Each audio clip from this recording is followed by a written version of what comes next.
নামাজে দেরি হয়ে যাচ্ছে, তাড়াতাড়ি যাই। আরে আল্লাহ রে। আরে রহমান।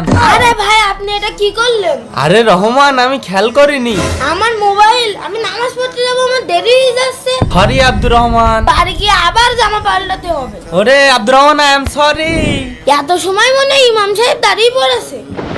আরে আমার গায়ে ময়লা ফেললো কে? আরে আল্লাহ, এ তুই কি করলি? আমি এটা খেয়ালই করিনি আপনি এখানে আছেন। খেয়াল করিস নি এই যে নাপাক ময়লা আমার গায়ে ফেলে দিলি? এখন আমি নামাজ পড়তে যাব কিভাবে? আবার আমার এই জামা চেঞ্জ করে আসতে হবে। আরে আল্লাহ, বাইরে তো বৃষ্টি শুরু হয়ে গেছে। এখন আমি নামাজ পড়তে যাব কিভাবে?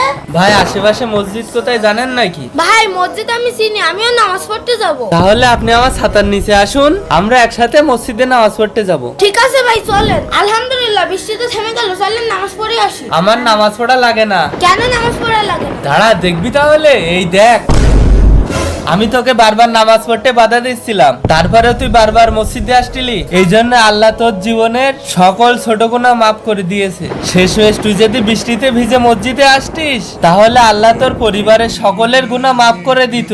তাই আমি নিজে এসে তোর মসজিদে পৌঁছাই দিয়ে গেলাম। কি বলছেন? হা হা হা হা হা হা। আলহামদুলিল্লাহ।